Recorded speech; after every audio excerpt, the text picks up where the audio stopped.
Okay, folks, welcome to the second episode of Yash Dubal's Book Club of 2026.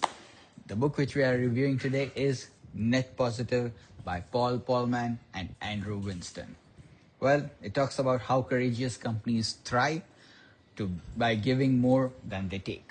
This book is filled with a lot of pearls.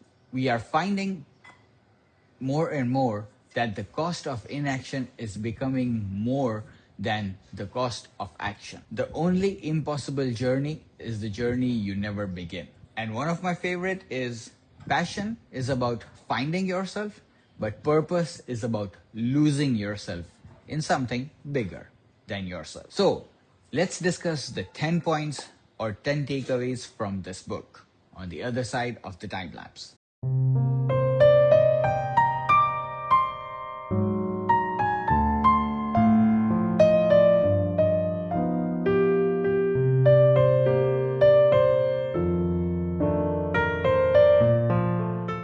First point, redefining corporate success. Instead of merely reducing emissions, companies need to be more regenerative.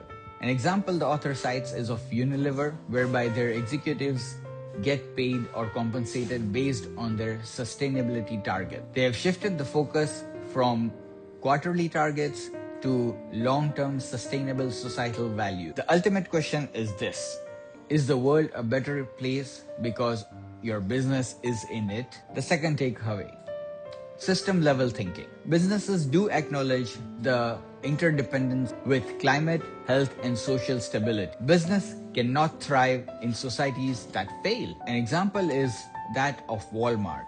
They have a gigaton project whereby they have promised to reduce emissions by a gigaton, and this is across their global supply chain, as they recognize that their supply chain and logistics are the major sources of carbon emissions. Third take-home point, stakeholder capitalism is inevitable. Serving employees, communities, and planet bolsters resilience and reputation. One example the author has cited is that of Patagonia.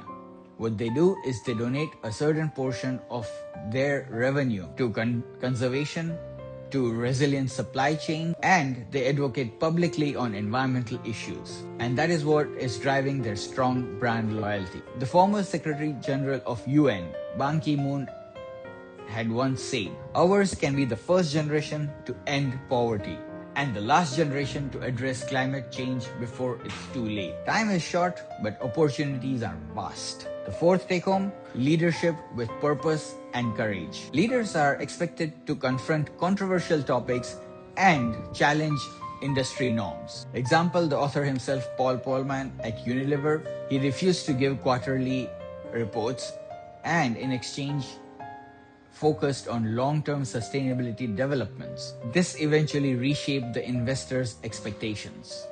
That's what a leader should do. Profit for a company is like oxygen for a person. If you don't have enough of it, you're out of the game. But if you think that your life is for breathing, then you're really missing out on something.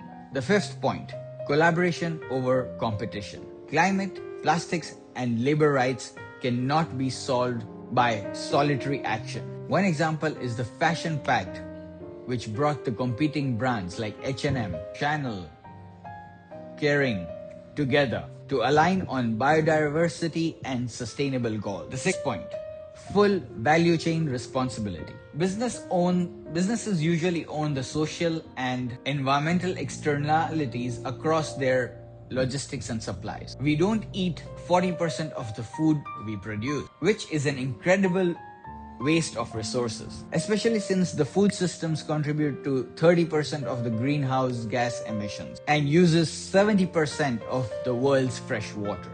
An example is Apple, which invests in recycling products and makes sure that labor rights worldwide are met as per the compliance, and they have reduced material waste significantly. The seventh take home, transparency and radical honesty. Credibility usually increases when firms openly disclose market challenges and not just the marketing win. Trust backed by transparency is a solid combination. They are enablers of net positive work, and they create goodwill and intangible value. The eighth point, regulation and policy engagement. The net positive companies support constructive regulation instead of blocking it, as they think that the first boundary of challenge is right between your ears. An example is Microsoft, who has advocated for carbon pricing frameworks, and it has committed removing its historical emissions,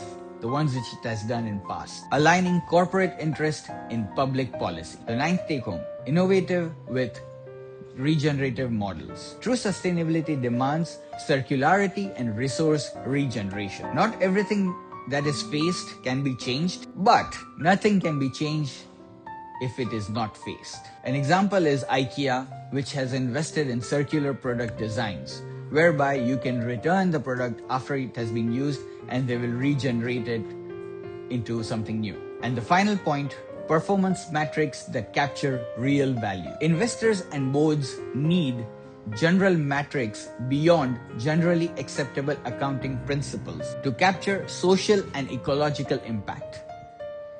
With this, I would end by stating nice words of wisdoms by Mahatma Gandhi. The rich must live simply so that the poor can simply live.